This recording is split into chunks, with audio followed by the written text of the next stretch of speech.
കോട്ടയം ജില്ലയിലെ ഒരു ചെറിയ പട്ടണം. പഴയ ഒരു watch repair shop, Rajan watch works. ആ ഷോപ്പ് നടത്തിയത് രാജൻ. ചെറുതായ കട. ഭിത്തിയിൽ പലതരം പഴയ മണിക്കൂറുകൾ. ടിക് ടിക് ടിക്. അവ ശബ്ദം മാത്രം, ആ കടയുടെ ജീവൻ. രാജന് ഒരേ ഒരു മകൻ, അർജുൻ. അവൻ പഠനത്തിൽ നല്ലതായിരുന്നു. പക്ഷെ അച്ഛന്റെ കടയോട് ഇഷ്ടമില്ല. അച്ഛാ, ഈ പഴയ കട കൊണ്ട് എന്ത് ലാഭം? ഞാൻ നഗരത്തിലേക്ക് പോകും, വലിയ ജോലിയെടുക്കും. രാജൻ ഒന്നും പറഞ്ഞില്ല. കൈയിലെ ചെറിയ സ്ക്രൂ തിരിച്ചുകൊണ്ടിരുന്നു. ഒരു ദിവസം അർജുൻ നഗരത്തിലേക്ക് പോയി. IT കമ്പനിയിൽ ജോലി കിട്ടി. പുതിയ ജീവിതം തുടങ്ങി. ആദ്യകാലത്ത് ഫോൺ വിളികളുണ്ടായിരുന്നു. പിന്നീട് ബിസി ലൈഫ്. രാജൻ ഓരോ ദിവസവും കട തുറക്കും.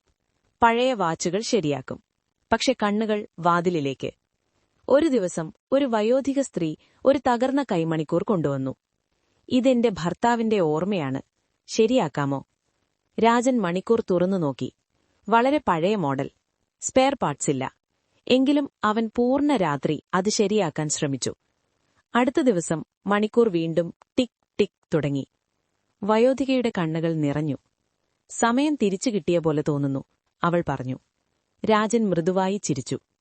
ആ രാത്രി അവന് ചെറിയ നെഞ്ചുവേദന. ആർക്കും പറഞ്ഞില്ല. അടുത്ത ദിവസം കട തുറന്നില്ല. ഗ്രാമക്കാർ വാതിൽ തുറന്നു നോക്കുമ്പോൾ രാജൻ കസേരയിൽ ശാന്തമായിരിക്കുകയാണ്. കയ്യിൽ ഒരു പഴയ കൈമണിക്കൂർ. അർജുന്റെ ബാല്യകാല സമ്മാനം.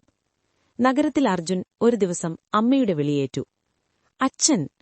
അവൻ ഗ്രാമത്തിലേക്ക് പാഞ്ഞെത്തി. കടയിൽ കയറുമ്പോൾ ടിക് ടിക് ശബ്ദം കേട്ടു. പക്ഷെ അച്ഛന്റെ ശബ്ദമില്ല. മേശപ്പുറത്ത് ഒരു ചെറിയ കുറിപ്പ്. മോനെ, മണിക്കൂർ ശരിയാക്കുമ്പോൾ ഞാൻ പഠിച്ചതൊന്നു മാത്രം. സമയം ഒരിക്കലും നിർത്താൻ പറ്റില്ല. പക്ഷേ അതിനുള്ളിൽ സ്നേഹം നിർത്താം.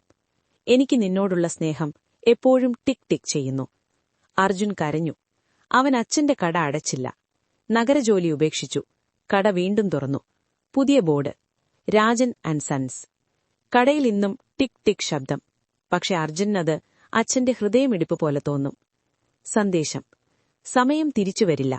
പക്ഷെ സമയമുള്ളപ്പോൾ സ്നേഹം തിരികെ നൽകാം.